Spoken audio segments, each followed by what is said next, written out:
जय श्री कृष्णा, नमस्कार। स्वागत है आपका एक बार फिर हमारे चैनल में। देखिए, हिंदू पंचांग के अनुसार वैशाख माह की पूर्णिमा के दिन भगवान बुद्ध का जन्मोत्सव भी मनाया जाता है। इसलिए वैशाख पूर्णिमा को बुद्ध पूर्णिमा भी कहते हैं। शास्त्रों के अनुसार वैशाख पूर्णिमा के दिन लक्ष्मी नारायण पूजा के साथ साथ पीपल के पेड़ की पूजा का भी खास महत्व है। महिलाएं पीपल के वृक्ष का पूजन कर पुत्र की दीर्घायु और उसके सुख की कामना करती हैं। बुद्ध पूर्णिमा पर दिन भर व्रत रखकर शाम को चंद्रमा को अर्घ देकर व्रत खोला जाता है।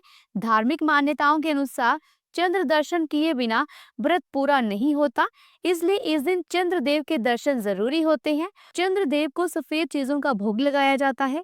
बुद्ध पूर्णिमा के दिन भगवान विष्णु और चंद्रदेव की उपासना करने से आर्थिक तंगी दूर होती है। पूर्णिमा के दिन स्नान, दान और पितरों का तर्पण करना शुभ होता है।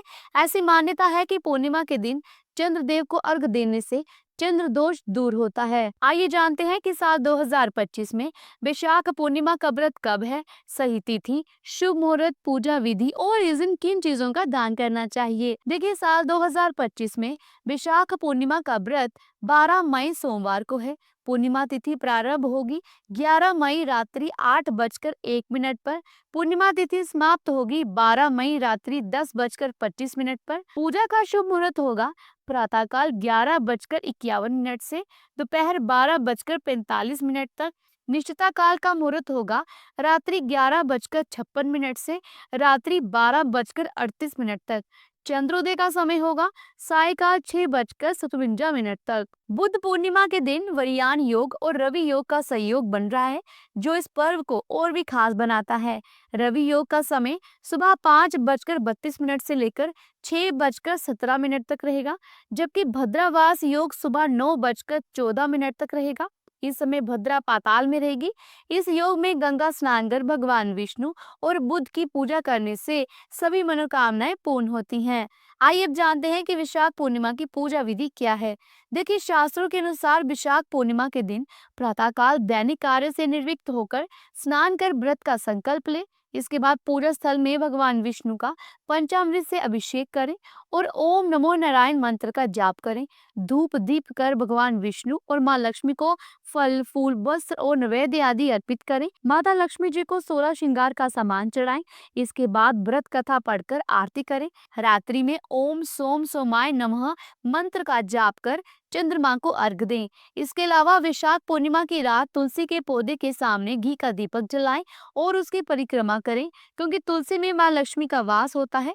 साथ ही इस उपाय से घर में सकारात्मक ऊर्जा का संचार होता है और नकारात्मक शक्तियां दूर होती हैं। विशाख पूर्णिमा पर क्या दान करें? ऐसी मान्यता है कि विशाख पूर्णिमा के दिन वस्त्रों का दान करना बेहद शुभ होता है।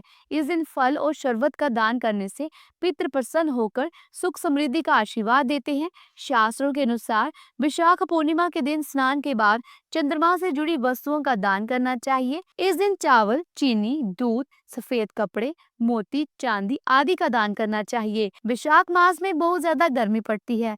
ऐसे में पूर्णिमा के दिन व्यक्ति या फिर पशु पक्षी को जल का दान करना बड़ा ही पुण्य फल प्रदान करने वाला होता है। बुद्ध पूर्णिमा के दिन देवी लक्ष्मी की पूजा करते समय उनको 11 कोड़ियां अर्पित करें। पूजा के बाद इन कोड़ियों को लाल कपड़े में बांधकर तिजोरी के पास रख दें। इस उपाय को करने से व्यक्ति को धन की कमी का सामना कभी नहीं करना पड़ता। बुद्ध पूर्णिमा के दिन तामसिक भोजन, मांस, मदिरा और प्याज, लहसुन आदि का सेवन करने से बचना चाहिए। इस दिन पर केवल सात्विक भोजन करें। साथ ही इस दिन पर किसी तरह की हिंसा से भी दूर रहें और किसी तरह का लड़ाई झगड़ा, झूठ बोलना या किसी को नुकसान पहुंचाने जैसे कार्य ना करें। तो दोस्तों, अगर आज की दी हुई जानकारी आपको अच्छी लगी हो तो वीडियो को लाइक करें, शेयर करें और अगर चैनल पर पहली बार आए हैं और अगर आप हिंदू सनातन धर्म से संबंधित व्रत, त्योहारों, पूजा विधि, कथा आदि के बारे में जानना या सुनना चाहते हैं तो आप हमारे चैनल को सब्सक्राइब करके बेल आइकन के बटन को जरूर प्रेस कीजिएगा। इससे ये होगा कि जो भी नई वीडियो मैं अपलोड करूंगी वे सही समय पर आप तक पहुंच जाएगी। वीडियो को पूरा देखने के लिए आपका बहुत बहुत धन्यवाद। जल्दी मिलती हूँ एक नई धार्मिक भरी वीडियो के साथ। तब तक के लिए प्रेम से बोलो राधे राधे।